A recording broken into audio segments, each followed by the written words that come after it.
You're listening to Living Full Out with Nancy Solari. As a professional motivational speaker, Nancy can assist you to blow through your setbacks and start living full out. If you have an inspirational story you want to share, email us at connect@livingfullout.com. Once again, here's Nancy. Hello and welcome to the Living Full Out Show. My name is Nancy Solari, and today we're going to be talking about how to strengthen relationships through listening and just the value in that, the gift of that. And sometimes it's easier said than done, right? When you have so much you want to say and so much you want to do, but we're going to kind of harness that today and to give you different examples of how you can tackle that. Our inspirational guest, though, coming up in our next segment, Nancy McKay, will shine some light on how she was able to really feel unvalued, unheard her whole life. But it was when listening that changed her entire scope of how she saw life and her ability to live full out. So it's really a treasured story I can't wait to share with you. I also want to make sure that beyond today's show that you do go to the App Store, look for the Living Full Out Show app. It's free and you can hear us anytime on the go. And we welcome that you share our show with friends and family as well. If they go to livingfullout.com and just click on the radio tab there are shows of all different themes and topics. So hopefully they can find the one that's really resonating with what they're going through. And I want to also make sure that if you need support on today's topic, reach out to us at connect@livingfullout.com. Now, I am getting word from our producer that we do have a listener on the line. We're going to go check in with them. Hello, welcome to the Living Full Out Show. Hi, Nancy. Hi there. How can I help you today? I was just wondering, so I just recently graduated college, and I feel a little lost because I was constantly in school.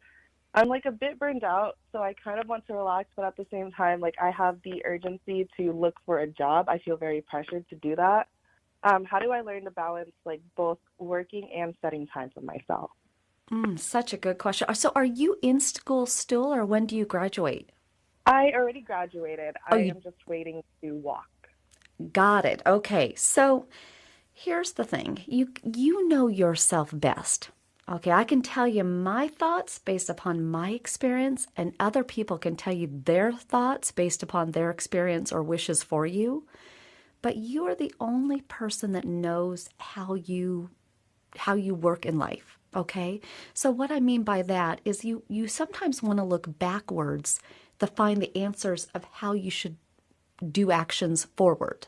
So if you find that you are someone that procrastinates, if you find that you are someone who doesn't use their time wisely, and maybe you've had pockets of time where you've relaxed and you've come away from a weekend going, oh, I could have done more, and that kind of upsetted you, then you are somebody who's best to stay on track, to keep that tenacity. However, if you know of yourself that you get to a certain place of burnout, and then that compromises your ability to process information, to really be on point. Maybe when you find that you're burnt out, you're more irritable, or maybe, you have a certain amount of funds and now that you've graduated, you just want to use them the right way. And so you use your time wisely, but you just want to make sure you use your money wisely. So the good and the bad is that the answers are within you. Which way do you tend to go from if you look back in your past? I think that I need to focus a little bit more on myself because I have been pushing through school since I was in kindergarten. And I've always just also focused only on education, never really much on anything else. So I think I deserve a little bit of time for myself now before I stress out about maybe finding a job, because I know that once I get a full-time job, I know I'm going to be settled down, and it's going to be hard for me to get some time off if I need to go on vacation or something. So maybe I should go on a little vacation before I find a full-time job for myself. I think that's reasonable. That's super reasonable. Now, thank you. What? Yeah, maybe I will do that. I think you should do that. Now, so here's the good news. We've already decided it's vacation time. It's, time to decompress. But let's put a time parameter on that. So this is where people get in trouble. where people lose time. Like sometimes you've heard people that take like a gap year, right? Or, you know, sometimes when people don't go to college right away after high school, or, you know, time is the most precious commodity you're ever going to have. And that's true in the fact that you want to take that vacation now if you're worried that you won't get it later. But it goes the other way too, where you want to put kind of a parameter around it. So, you know, so that it's not like open-ended. So what would feel good to you? What would be a reasonable amount of time to get a little traveling in where you feel like you would feel relaxed? Maybe just during the summer and then going into like around maybe July to September or June to September. Just some time to relax and spend time with friends and family, and then maybe go somewhere with a Okay. couple of people. I love that. So a I feel couple like months. Couple months. yeah, Okay. maybe 3, 4 months. Okay. Now, when you consider friends of yours equal age as you, or people who you've known who are older, who have been applying for jobs, or even your own ability to apply for jobs, once you're ready, how long do you want to give yourself before you get that job or take a job? Um, Probably like a month after I'm done with like vacation and relaxing, just to give myself a little bit more time to get back into that mind space after I come back from the vacation. Love that. So we know that you're going to take about 2 months and go on a vacation. And you know that you're going to kind of have your own planning of that and what that looks like and buy tickets and do fun things. We know that Yeah. there's got to be a month in there where you're applying for jobs to get your job. And do you know how you're going to do that? Like what job boards or LinkedIn or networking you're going to do? Probably LinkedIn, and then maybe a little bit of networking if I am interested in working like with the current company that I already work for. And then let's just say worst case scenario, although you sound pretty fantastic. Someone should snag you right Thank you. away. But what if you don't get the job of your ideal job within the month? Are you okay with taking something to pay the bills, or you're going to hold Oh, out for the right absolutely. job?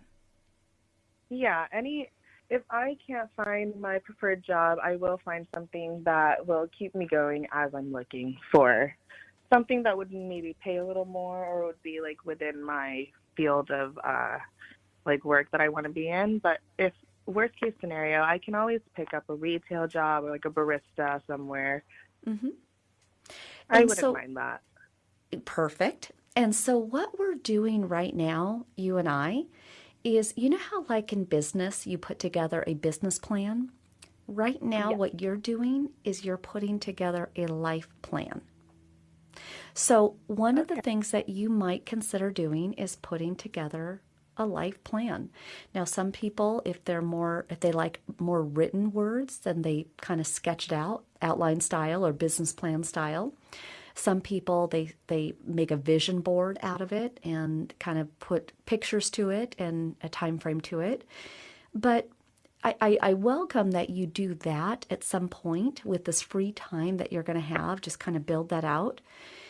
And I think that your plan is great. I think that you're smart. You're taking time to relax. You're setting a certain time frame for which you're going to try to get that ideal job, but yet you're not going to just wait for something. You're going to take whatever you can get to pay the bills. I mean, I think it's all really, really smart. What is your Thank biggest you. what is your biggest worry or your biggest fear? If you don't do that, or even if you do that, what's the one fear that you have? Probably the fact that I don't really know exactly what field of my major that I want to go into because I am a business administration major. That's the degree I graduated with, and there's just so many things that I could use that for, and I don't know exactly what I would like to do as of right now as a job. Right. So in some ways, doesn't that make sense that you would take time take that 2-3 months to research it, to think about it? Yeah. Right? Yeah, I would look through like LinkedIn and see what different opportunities I would be interested in, just because I know like management and then like accounting and marketing. There's just so many much ways in which you can go. Yeah. Exactly. So again, I support what the avenue that you're on. I would go for that. And most of all, have fun. Don't forget about that, But I think you've got a great plan. It's, Nancy approved. And, I'm going to wish you all the best for sure. And for everybody else listening, just like her, it is about putting together that life plan. It's about going for it, celebrating life, and remember to have fun and live full out.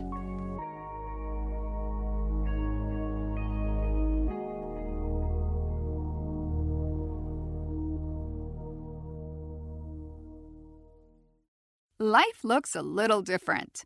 During these times, we're doing our best to keep our minds and bodies strong. And getting a flu shot helps us stay healthy, so we don't miss out on what matters. Like having game night at home.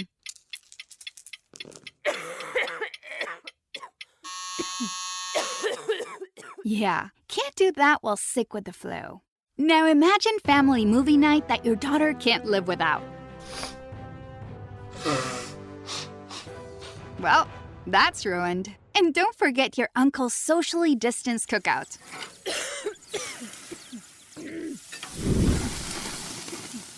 See? That's why it's important to be at our strongest. Every year, millions of people in the U.S. get the flu. Especially now, no one has time to miss out on moments that matter. So get your flu shot.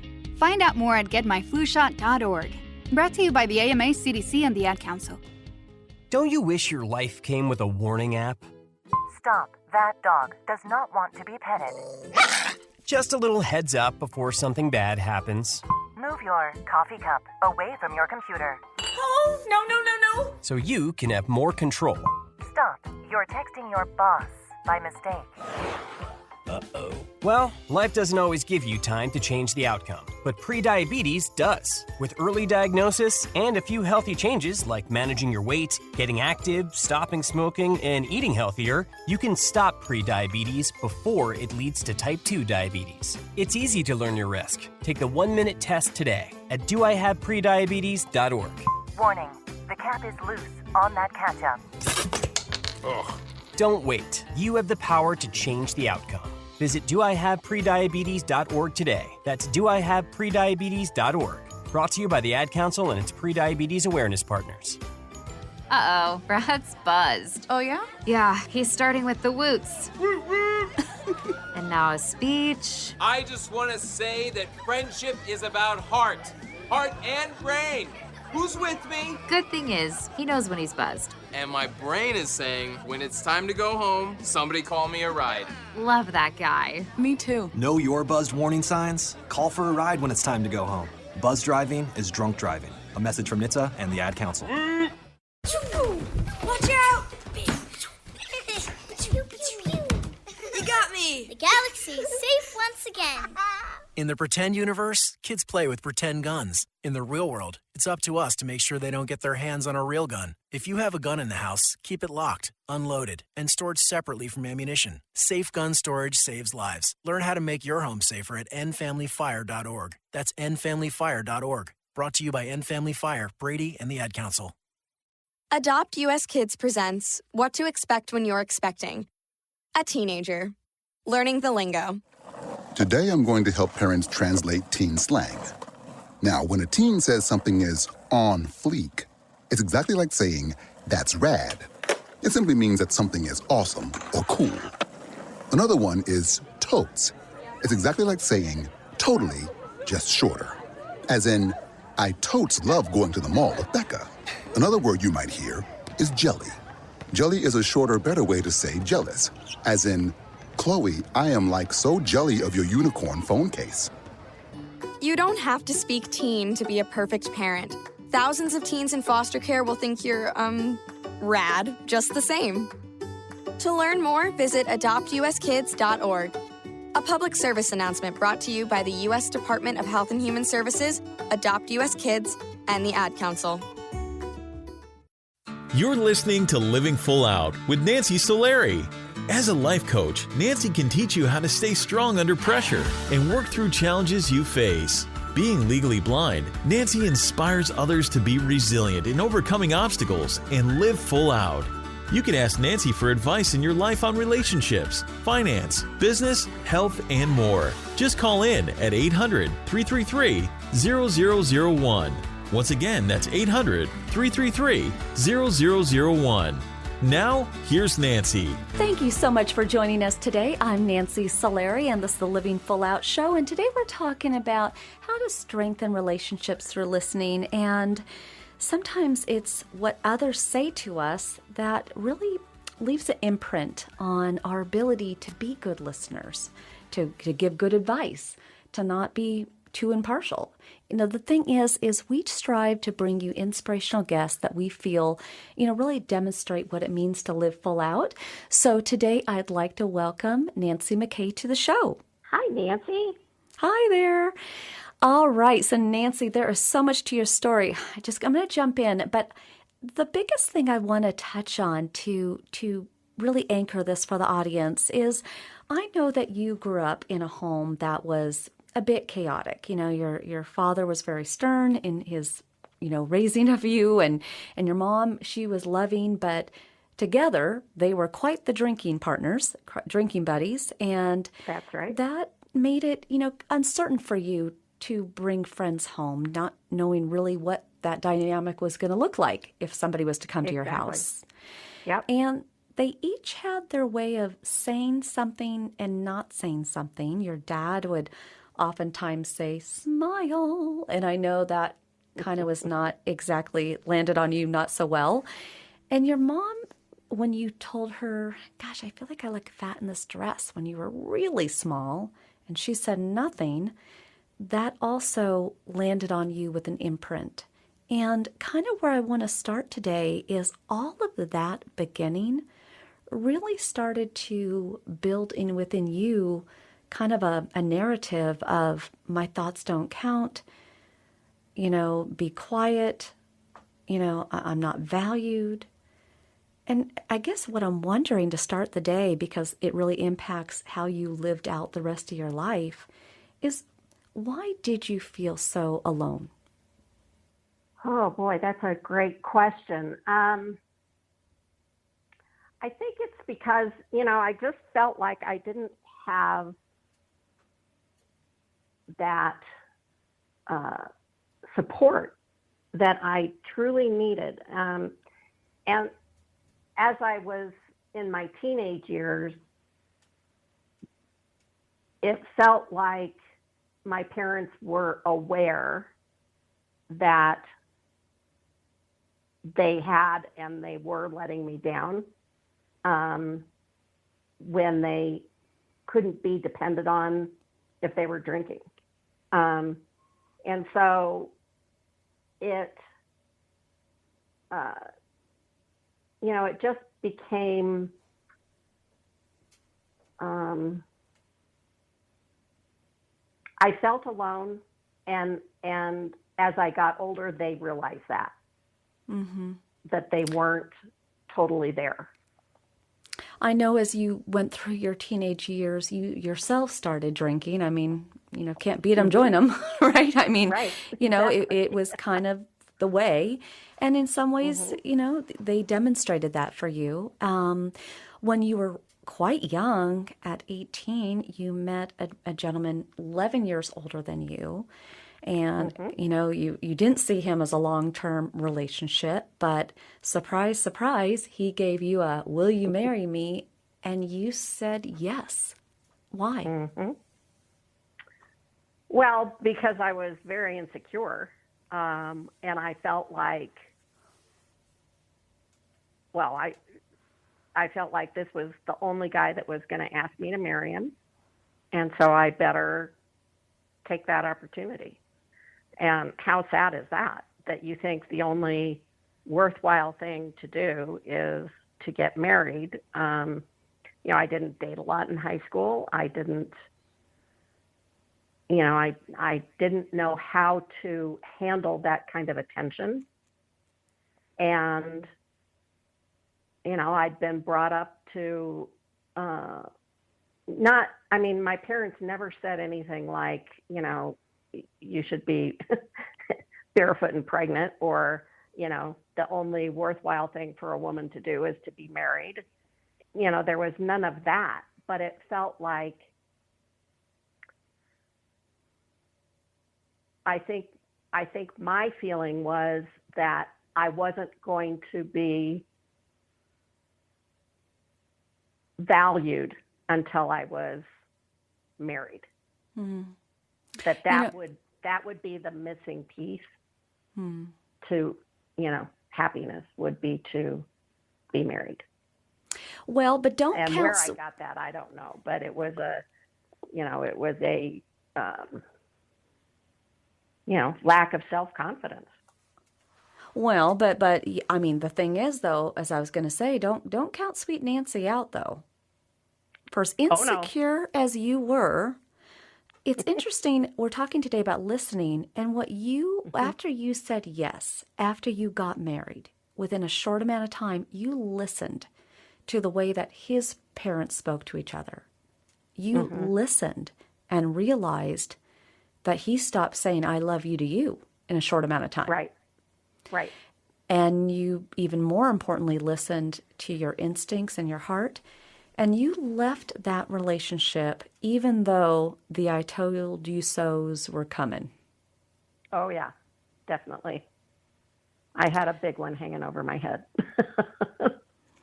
Now, interestingly enough, you left that relationship, and then the drinking really started for you. And yeah, my partying picked up. Definitely. Well, and as you went along in your life, and you were drinking, and you were functioning. I mean, you were working, you were doing things, but you met Jimmy, your husband of today. Yeah. And he now became your drinking buddy. It was like your mom and dad. Yep. Did you worry at all that you were going to fall into the same trap? I didn't really, except that probably, I did at some point. I mean, I started picking up books at the bookstore, very cautiously. This was before Amazon was around, right? About drinking. So I knew that things were starting to change as far as my drinking went. But I really didn't think it was that bad. I mean, I knew that there was an issue, but I just, I didn't think it was going to end up the way it did. What you just said, it was very honest, and words that haunt many people, because I think they all think that. I want you to stay with us, Nancy, because we're going to go to a quick break. But for everybody today, it is about listening to your heart, listening to your instincts. That's what she did. And it kind of has led her along the way to finally achieving peace. So stay with us. We'll be right back.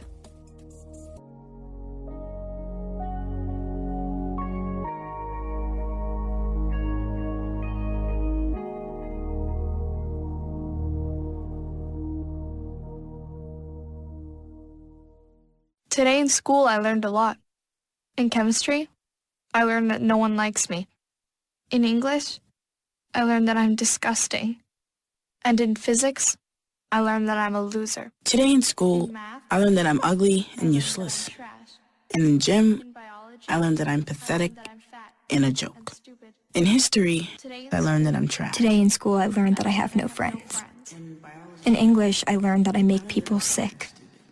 And at lunch, I learned that I sit on my own because I smell. In chemistry, I learned that no one likes me. In biology, I learned that I'm fat and stupid. And in math, I learned that I'm trash. The only thing I didn't learn in school today? The only thing I didn't learn today? The only thing I didn't learn? Is why no one ever helps. Kids witness bullying every day. They want to help, but they don't know how. Teach them how to stop bullying and be more than a bystander at stopbullying.gov. A message from the Ad Council. I'm Nancy Solari, certified life and business coach. I want to invite you to the Personal Development Boot Camp. During the boot camp, we're going to be looking at taking those insecurities that you have and getting rid of them. We're also going to look at ways in which you can thrive and live a life full of purpose. Go to livingfullout.com/bootcamp, livingfullout.com/bootcamp to sign up. I believe in you, and here's to you living your life full out.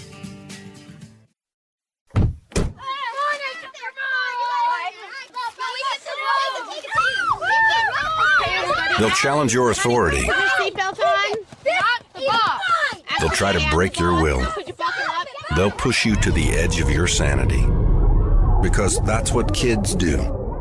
But this car is your territory, not theirs. Defend it. Who makes the payments? Who cleans it? Who drives it?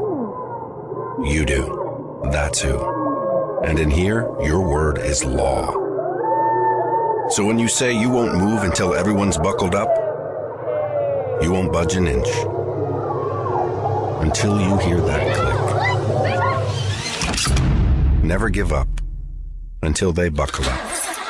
A message from the National Highway Traffic Safety Administration and the Ad Council. For more information, visit safercar.gov/kidsbuckleup.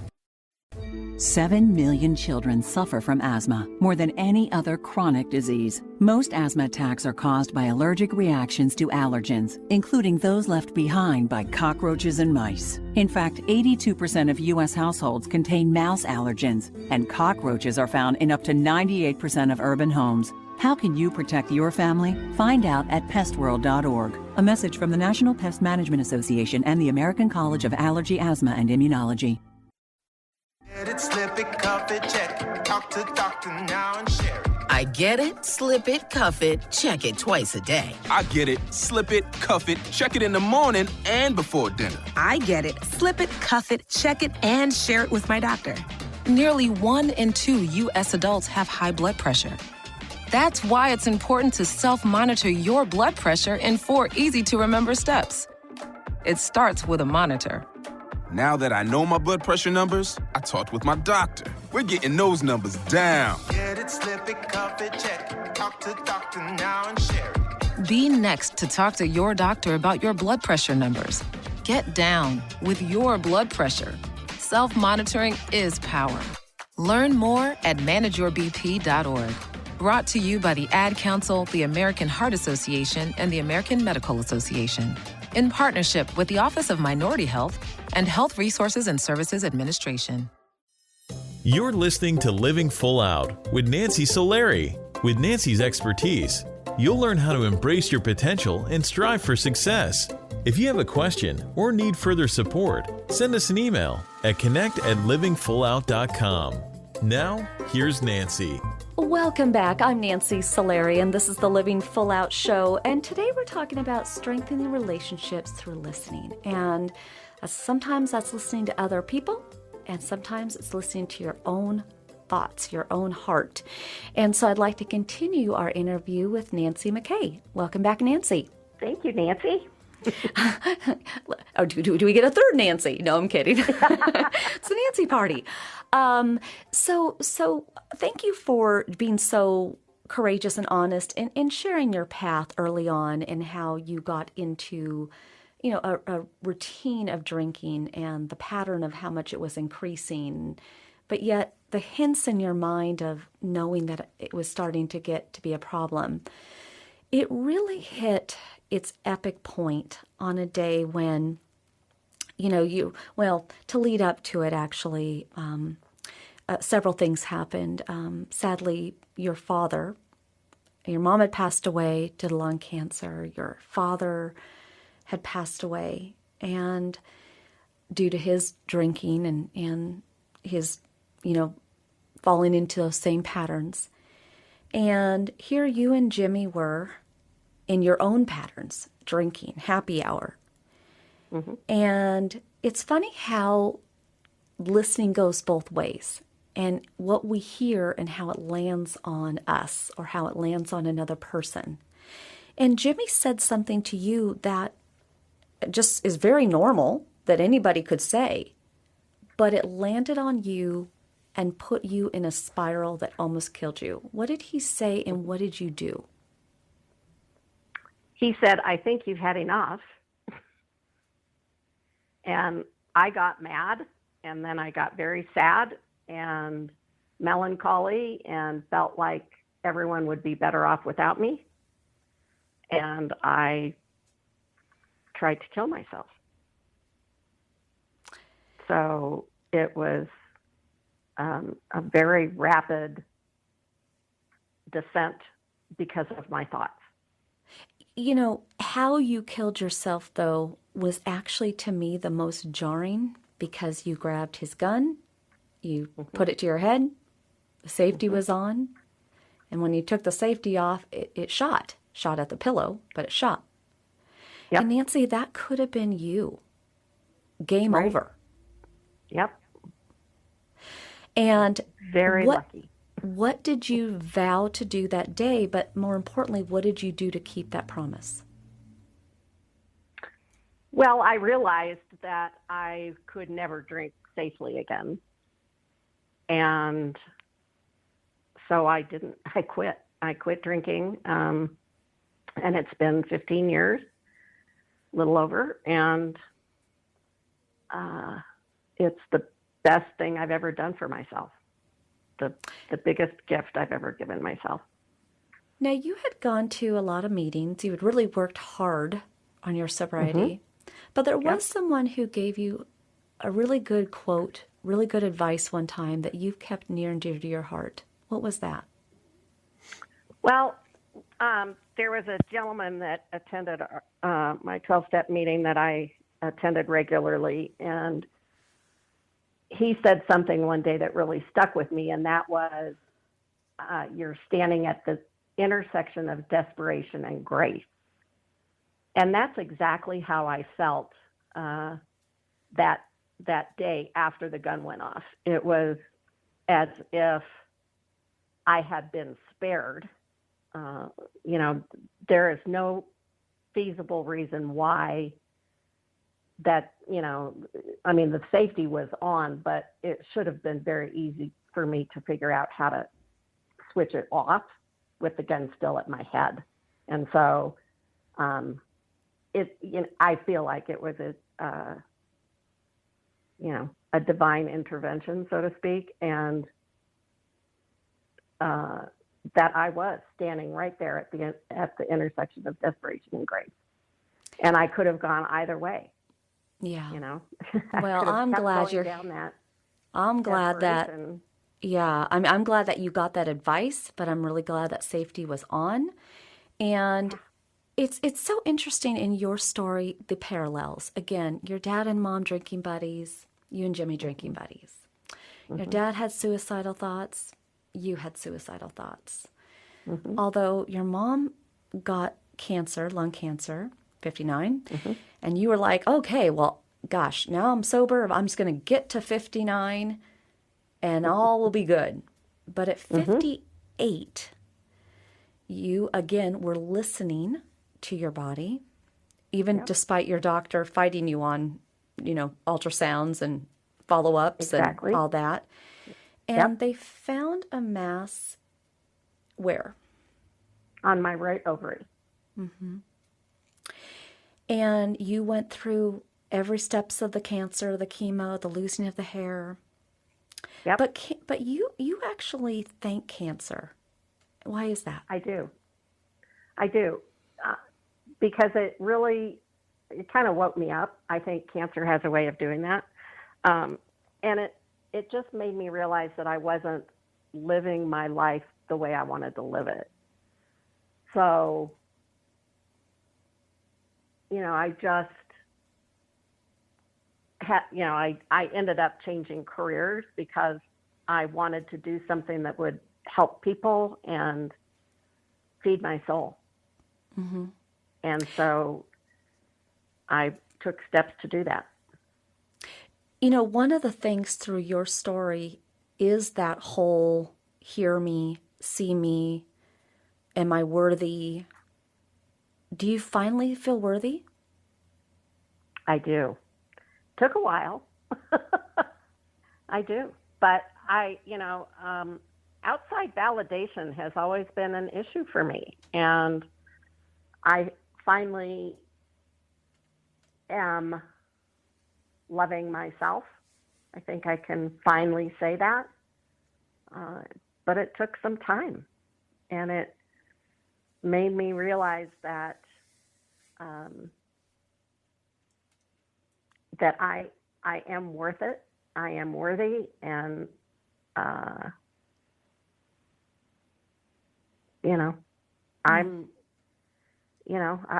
I don't really know what else to say except that now I know that I am.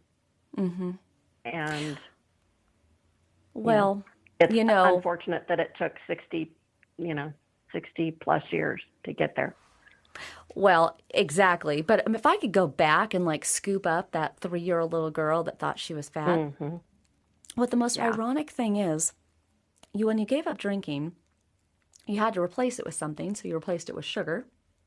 Yep. And now you're technically overweight. Yep. But yet you still feel worthy.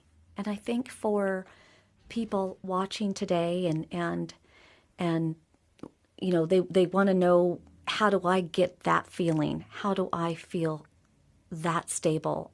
I have those same dark thoughts.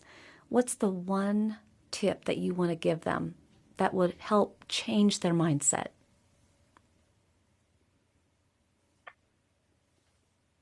Don't believe everything you think would be one. And listen to your heart. Listen to your intuition. Because we know the truth deep down inside if we can get past the noise of culture and, just all the noise that's out there. Yeah. And, your dad probably didn't really want to die, and you really didn't want to put a gun to your head. No. I mean, I definitely want to live, and I did want to live, but I felt so unworthy. But that was a thought. I mean, I am a burden to everyone.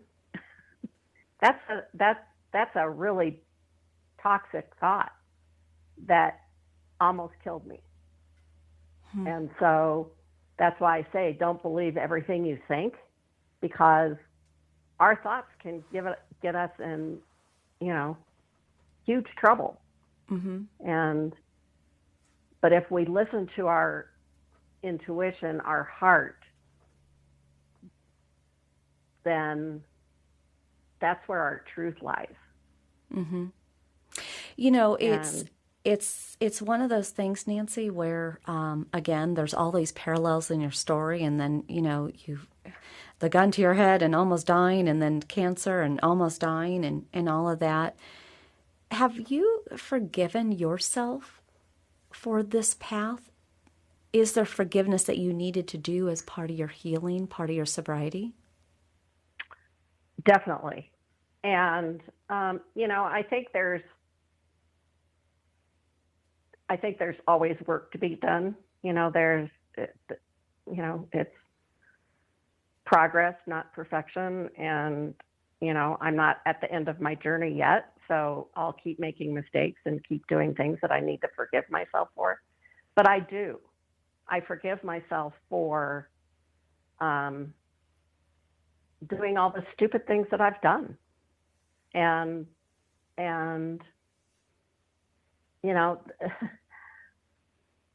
one of the things that I tell myself and tell my clients is, you're human, and you're worthy no matter what. And so I beat myself up pretty good, but I try to turn around and forgive myself as easily as I beat myself up. That's where the grace comes in, right? Got to have grace. Exactly. At that crossword. Yep. Okay. Yep. Well, I really think those are great words for us to kind of close today with. And thank you so much, Nancy, for being on the show and sharing your words courageously with us. It's not easy to talk about, and it's not easy to have this picture that you painted, but you're standing tall now, and you are worthy, very much so. Thank you. Thank you so much. You're welcome. I appreciate the invitation. Absolutely. And for everyone else listening, just like Nancy, we just want inspirational guests on that have come through it, are willing to share their story and give us their tips for how that you got through it, how they got through it. So feel free to reach out to us at connect@livingfullout.com. Let us know what you went through, again, how you got through it, your contact info, and perhaps we can have you on the show, just like Nancy, as an inspirational guest. So we'll be coming right back after this break, but again, it's all about listening. That's how you live full out.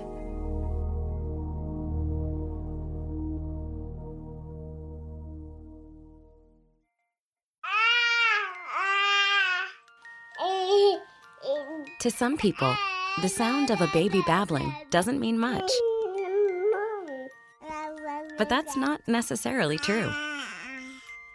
By 6 months, they're combining vowels and consonants. By 9 months, they're trying out different kinds of sounds. And by 12 months, their babbling is beginning to take on some meaning. Especially if there's no babbling at all.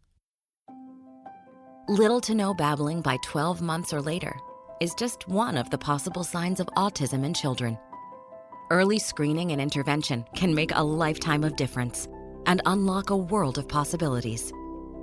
Take the first step at autismspeaks.org. A public service announcement brought to you by Autism Speaks and the Ad Council. Most of us like to be out in the sun. That's why sunscreen and other safety measures are key to protecting your skin from aging and cancer. The FDA recommends using a sunscreen with a sun protection factor, or SPF, of 15 or higher. Also, look for broad spectrum on the label. That means both harmful ultraviolet A and B rays are blocked. UVA rays age the skin, UVB rays burn, and both cause cancer. But the perfect sunscreen doesn't count if you use it wrong. Don't need sunscreen on a cloudy day? Wrong. 80% of UV rays still get through the haze. Only use sunscreen at the beach? Nope. Anytime you're outside, UV rays attack the skin, so you need protection. And you have to reapply sunscreen every 2 hours. Remember, SPF plus broad spectrum equal healthy fun in the sun. Visit www.fda.gov/sunscreen for more information. A message from the U.S. Food and Drug Administration. Right now, our country feels divided, but there's a place where people are coming together. I gotta tell you, I was nervous to talk to someone so different than me. Me too, but I'm glad we are.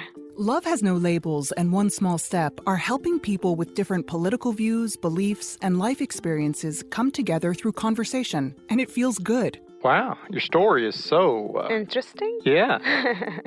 When people actually sit down, talk, and listen to one another, they can break down boundaries and connect as human beings. At lovehasnolabels.com/onesmallstep, you can listen to amazing, life-changing conversations and find simple tools to start a conversation of your own. I know one thing. This conversation gives me hope. It gives me a lot of hope, too. Take a step toward bringing our country and your community together by having the courage to start a conversation at lovehasnolabels.com/onesmallstep. A message from StoryCorps, Love Has No Labels, and the Ad Council. All right, crew, let's get her dug. Honey, want to give me a hand? I'm planting that tree, remember? No matter how large or small your digging project may be, no matter how urban or rural, you must always call 811 before any digging project. 811 is our national one-call number, alerting your local utility companies to come out and mark any lines they have near your dig site. You must call 811 at least 2 to 3 business days before any digging project, so you can avoid hitting our essential buried utilities. This includes natural gas and petroleum pipelines, electric, communication cables, and water and sewer lines. So before you do this or this, make sure you do this. For digging projects big or small, make the call to 811. Brought to you by Common Ground Alliance. When it comes to strengthening relationships through listening, it really is that gift when you can be present with someone and let them vent, let them ramble, let them sob, let them cheer and be excited because maybe for the first time in their life they are. When you're able to be in that place and be that source of strength for somebody, you're allowing them to have a cheerleader, somebody rooting them on in living full out.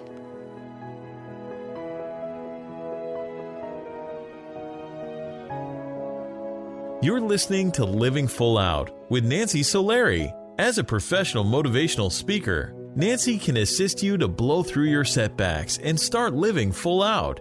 If you have an inspirational story you want to share, email us at connect@livingfullout.com. Once again, here's Nancy. Thank you again for joining us today. I'm Nancy Solari, and this is the Living Full Out Show. And today we've been talking about strengthening relationships through listening. And yes, that does mean listening to your heart, listening to your mind, listening to your instincts, right? Because that can be a lead. It also means listening to other people. Like we said, that's a gift that you can give someone. Maybe if the first time you're the first person who's actually let them, be able to share their thoughts.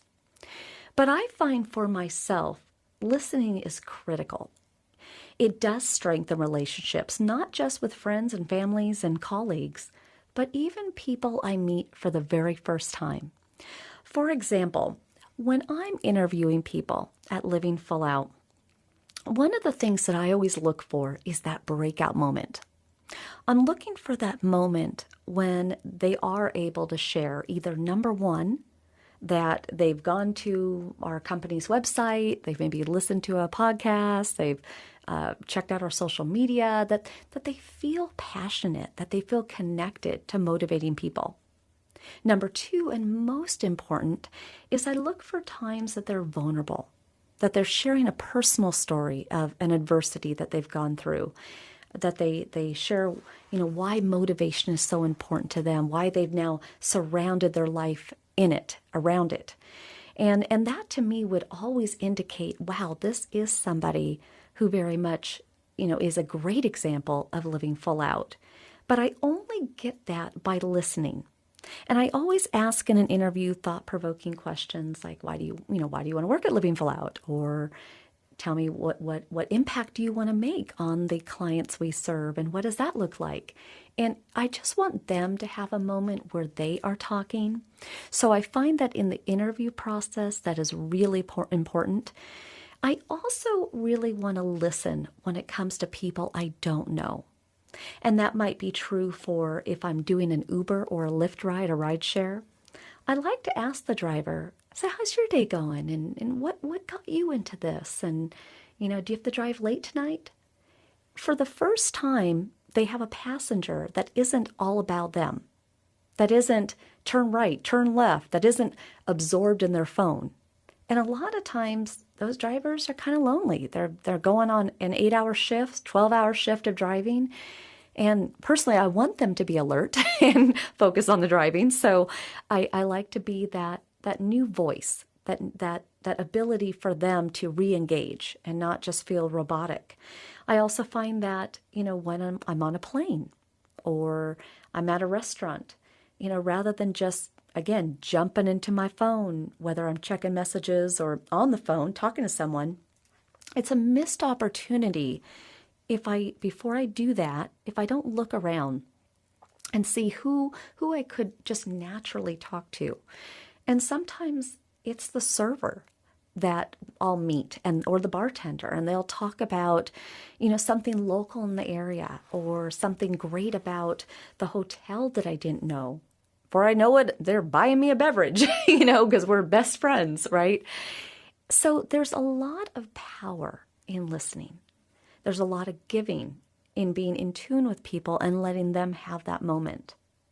And I think one of the biggest gifts that blindness has given me is that listening. Because when you take away the sense of sight, all your other senses get really heightened. And so my sense of hearing is really good. I mean, I'm not sure who hears better, me or my guide dog Frost, right? But I'm pretty good. And what I listen for is oftentimes what's not being said. I listen for how somebody swallows. They're clearing their throat a lot. What is the texture of their voice? Are they in the lower register, the higher register? Do they sound nervous? Do they sound sad? Has their mood changed? Are they not acting their normal self? What is the flow of that conversation? Or when I'm talking to them, do they have nothing to say, and that's abnormal? And then from there comes a series of questions, again, letting them have a moment to share and talk. And what I find out a lot of times is, yeah, I'm not feeling well. Or, yeah, I just had a fight with someone. Or, I'm dealing with tech issues. Who hasn't been there, right? But it all starts with listening. So truly, how you strengthen relationships is through listening of all different kinds of connections. But I want you to leap away from this show today, turning that page of your life and being a better listener, being a better communicator. And that can come by texting someone as soon as you get done with the show. Text them, I'm thinking of you, I love you, I'm proud of you. Or calling up somebody and channeling that listening, right?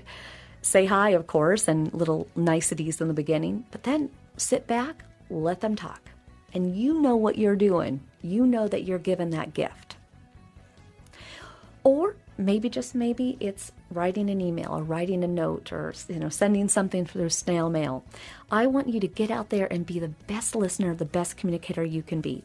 The entire Living Full Out family stands beside you. Again, we got in the studio here. We got Brent and Dirk, and of course, Julie is standing by. So many people just want to make sure that you are being the best you can be, that you are, having fun in life. And most of all, that as your goal and heart centered on, having intention and taking action, that you're doing every step with confidence as you live full out.